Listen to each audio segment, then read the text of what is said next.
सारे तीर्थों का अपना अपना महत्व है, अलग अलग महत्व है।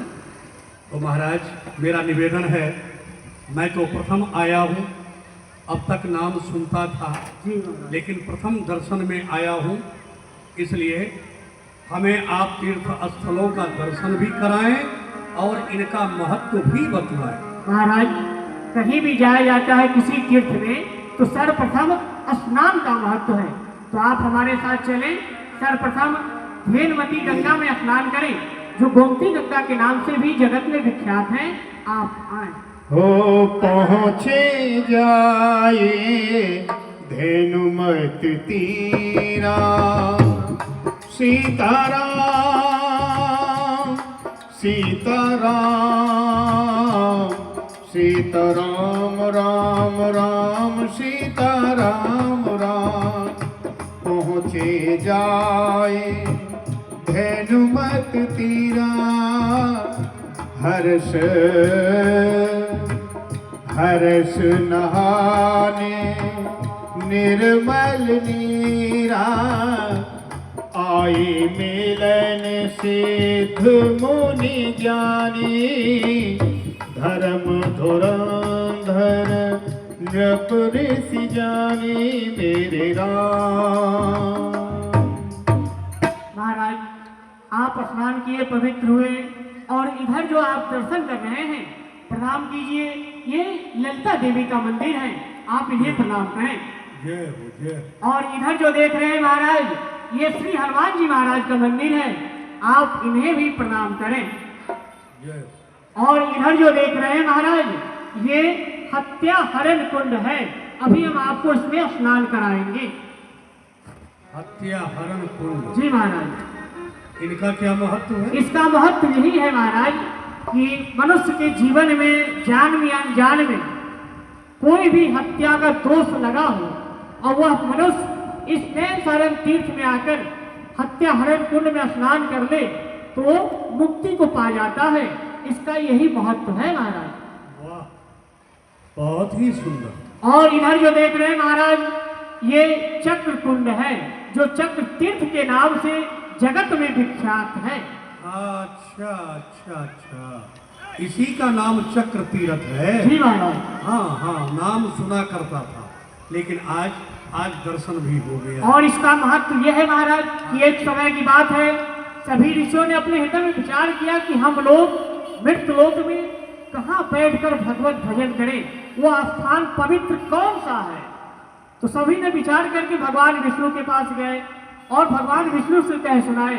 तो भगवान विष्णु ने अपना सुदर्शन चक्र छोड़ा और ऋषियों से कहा कि यह सुदर्शन चक्र जहाँ पे जाकर गिरे आप लोग तपोभूमि समझना। तो महाराज भगवान विष्णु का वह सुदर्शन चक्र विश्व में भ्रमण करके आकर इस नैन सारण तीर्थ में गिरा, इससे इसका नाम चक्र कुंड पड़ा और ये ऋषियों की तपोभूमि है।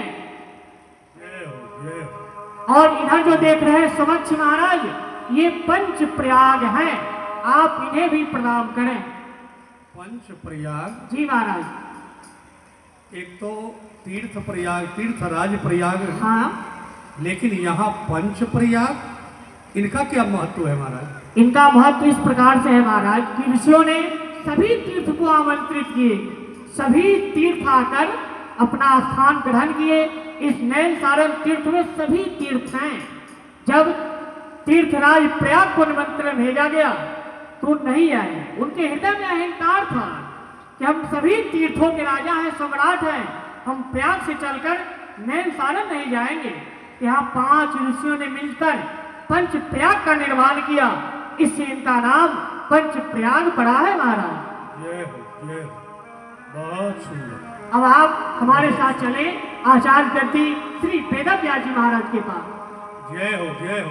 और हाँ, जहाँ तहाँ तीरथ पंडा जी रहे सुहाए, मुनिन सकल सादर करवाए। देखिए, हम बड़े भाग्यवान हैं जी। सारे तीर्थ स्थलों का दर्शन तो हमने कर लिया, लेकिन हमारी एक अभिलाषा है, सभी तीर्थ स्थानों पर हमारे राज्य भंडार से एक भंडारा हो जाए। हाँ, महाराज। यहाँ के जितने भी संत ब्राह्मण हैं सभी को सुंदर दक्षिणा और भोजन यह पर्याप्त रूप से मिले, ये हमारी अभिलाषा है। महाराज, यदि आपकी आज्ञा है तो यहाँ संतों के लिए भंडारा आपकी कृपा से सदैव चलता रहेगा। बिल्कुल चलना चाहिए, इसमें दो राय नहीं है। कृष्ण शरीरे मुनि पट पर धाना, कृष्ण शरीरे मुनि पट परिधाना, सत समाज नित सुनहि पुराना।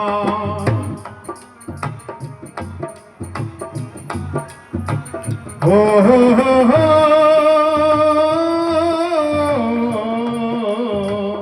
सत समाज नित सुनहि पुराना। सीताराम सीताराम सीताराम राम राम सीताराम राम राम। महाराज, ये हमारे जय हो, जय हो। ऋषि वर के चरणों में दास मनु का प्रणाम स्वीकार हो।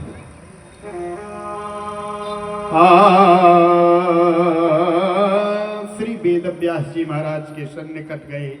महाराज और महारानी दोनों वहाँ से उपदेश ज्ञान लिया और वहाँ से गुरु दीक्षा ली। सज्जनों, जीवन में गुरु अवश्य होना चाहिए। प्राचीन समय से ही यह हमारे पुराण इतिहास संत महात्मा हर तरह से महाराज उपदेश करते हैं। गुरु बिन ज्ञान नहीं हो सकता। अयोध्यापति महाराजा मनु और जोगियाधीश में इस नैन सारंग तीर्थ में राज राजेंद्र हृदय में कौन सी लालसा है तो अयोध्या का विशाल राज सिंहासन पर त्याग करके और इस नैन सारंग तीर्थ में आए हैं। कह सुनाइए राजन। महाराज, मेरे जीवन में जो भी मेरी कामनाएं थी वह परिपूर्ण हुई। आप संतों के आशीर्वाद से मेरे पास किसी वस्तु का अभाव नहीं, कोई कमी नहीं। मैंने धर्मानुसार राज्य शासन को किया और सांसारिक जितने भी विषय भोग हैं सबका मैंने उपभोग भी किया। अब केवल लालसा एक है और वह लालसा है परमात्मा के चरणों के दर्शन, परमात्मा के प्रति अपने आप को समर्पित हो जाना, यानी मोक्ष की प्राप्ति करना। इसलिए आप मुझे ऐसा मार्गदर्शन दें और अपनी दीक्षा, अपनी शिक्षा देते हुए मेरे जीवन को कृतार्थ कर दें। राज राजेंद्र, आपके हृदय की अभिलाषा बहुत ही उत्तम है। आपने बहुत ही सुंदर किया, क्योंकि सब पत्नी सहित इस नैन सारंग तीर्थ में आए हैं, वो भी भगवत भजन करने के लिए, ईश्वर का दर्शन करने के लिए। तो राज राजेंद्र, हम बहुत ही प्रसन्न हैं और आपको 12 अक्षर मंत्र का उपदेश देंगे, जिसे आप निरंतर जप करते रहें। मुझे पूर्ण विश्वास है कि आपके हृदय की अभिलाषा अवश्य पूर्ण होगी। 12 अक्षर मंत्र पुनः 12 अक्षर मंत्र गुरु दीक्षा ली महाराज। बोलिए राजन। ओम नमो भगवते वासुदेवाय। ओम नमो भगवते वासुदेवाय। ओम